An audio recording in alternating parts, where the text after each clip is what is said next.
Warning, this is a very horrifying creepypasta, and if you are a younger viewer, please turn this off. Viewer discretion is advised. You know how Fox has a weird way of counting The Simpsons episodes? They refuse to count a couple of them, making the amount of episodes inconsistent. The reason for this is there a lost episode that dates back to Season 1.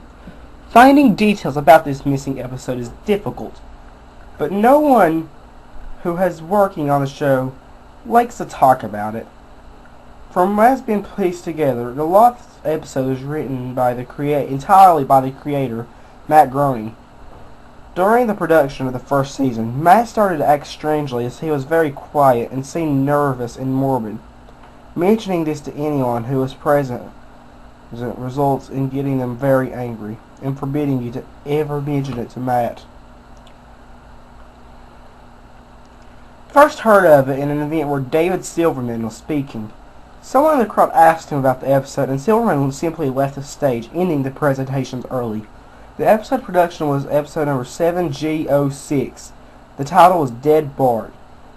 The episode labeled 7G06 Moaning Lisa was made later as given Dead Bart's protection code to hide the letter's existence.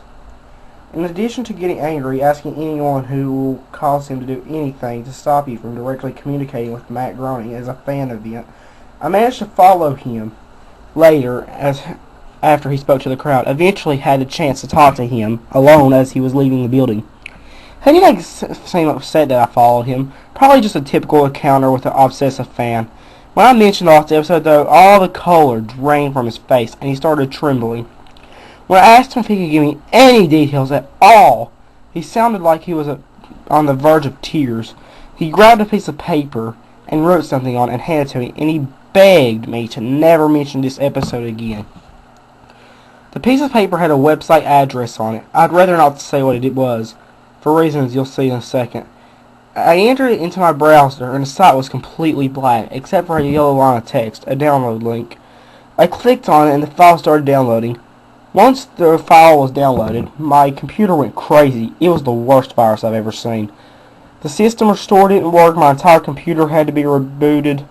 Before doing this, though, I copied the file onto a CD, and I tried to open it on now my empty computer. But as I suspected, there was an episode of The Simpsons on it.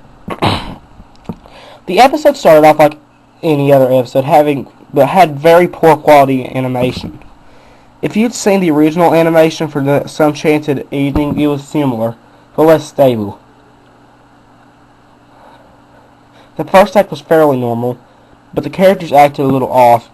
Homer seemed angrier, Marge seemed depressed, Lisa seemed anxious, Bart seemed to have genuine anger and hatred for his parents.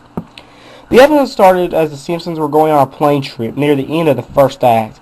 The plane was taking off from the ground. Bart was fooling around as you'd expect. However, the plane was about 50 feet off the ground, and Bart broke a window in the plane, and he was sucked out. At the beginning of the series, Matt had an idea of an animated style of The Simpsons world that represented life, and that death turned things more realistic. This was used in this episode. The picture of Bart's corpse was barely recognizable, but took full advantage of it not having to move. Almost photorealistic drawing of the dead body. Act 1 ended with a shot of Bart's corpse. Act 2 ended with Homer, Marge, and Lisa sitting at their table, crying. The crying went on and on and on. It got more pained and sounded like more realistic. Better acting than you'd think possible. The animation started to decay even more as they cried, and you could hear Bear murmuring in the background. The characters could be barely made out. They were stretchy and blurry. They looked like more deformed shadows with bright colors thrown at them. Their faces were looking out the window, flashing, so you could never tell what they looked like. They went on for it all in Act 2. Act 3 started with a tile card saying 1 year passed. Homer, Marge, and Lisa were skeleton thin and were sitting at the table. There was no sign of Maggie or the pets. They decided to visit Bart's grave. Springfield looked completely deserted. As they walked to the cemetery, the houses became more and more decrepit. They all looked abandoned.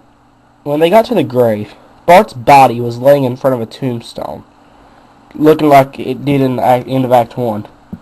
The family started crying again, and eventually they stopped. They looked at Bart's body, and the camera zoomed in Homer's face. According to the summaries, Homer tells a joke in this part, but it wasn't an audible version I saw. You can tell what Homer is saying. You can't tell it. The view zoomed out as the episode came to a close. The tombstones in the backgrounds said the names of every Simpsons guest star on them.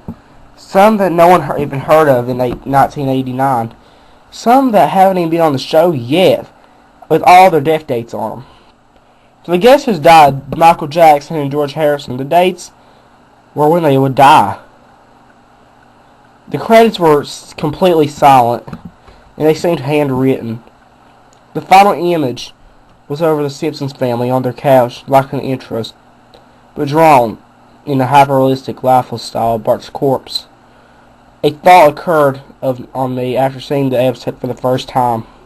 You could try to use the tombstones to predict the death of the living Simpsons guest stars, but there's something odd about most of the ones who haven't died yet. All their deaths were listed to the same date.